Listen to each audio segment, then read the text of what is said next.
School education department ने district education ambassador के नामों का ऐलान कर दिया है। एमपीएस को जिम्मेदारियां दे दी गई हैं और तमाम अजला के लिए एक एमपीए का नाम दिया गया है। हर एमपीए एक ज़िला का डिस्ट्रिक्ट एजुकेशन एम्बेसडर होगा।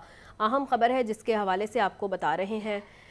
स्कूल एजुकेशन डिपार्टमेंट ने डिस्ट्रिक्ट एजुकेशन एम्बेसडर्स के नामों का ऐलान कर दिया है और एमपीएस को जिम्मेदारियां दे दी गई हैं। तमाम अजला के लिए एक एमपीए का नाम दिया गया है। मज़ीद जानेंगे आतिफ परवेज से। आतिफ, बताइएगा।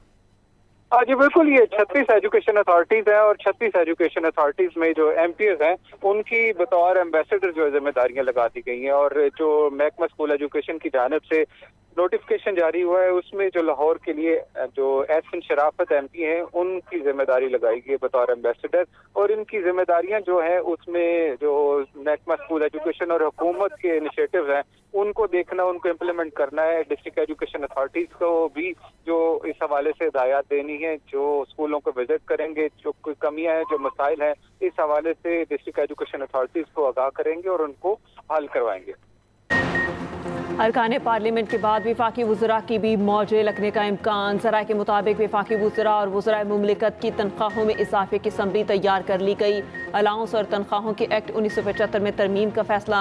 तरमीम के बाद वफाकी वज़रा की तनख्वाहों में बड़ा इजाफा मुतवक्के। वफाकी वज़ीर की तनख्वाह 2 लाख और वज़ीर मुमलिकत की तनख्वाह 1,80,000 है। अलाउंस और गाड़ी की तनख्वाहें इसके अलावा हैं।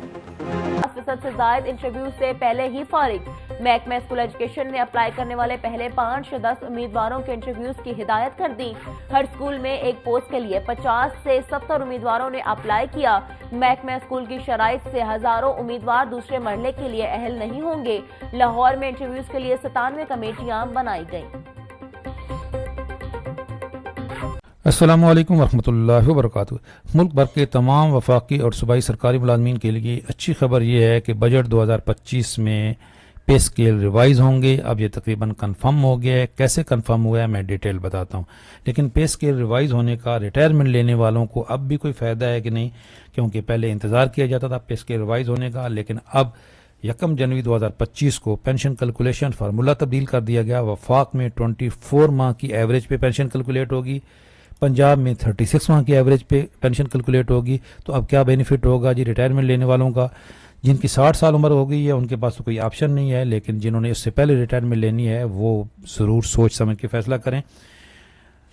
हाजिर सर्विस मुलाजमीन का इसमें कितना बड़ा बेनिफिट है, वफाक और पंजाब के अलावा जो बाकी सूबों के मुलाजमीन हैं वो क्या फ़ैसला करें, पुराने पेंशनर्स में इसका कोई फ़ायदा है या नहीं, और जो मेडिकल कन्वेंस हाउस रेंट में इजाफा के लिए ये वज़ीर-ए-आज़म पाकिस्तान ने कमेटी बनाई है, इसकी रिकमेंडेशन कब तक आएगी, कितना एक्सपेक्टेड है जी।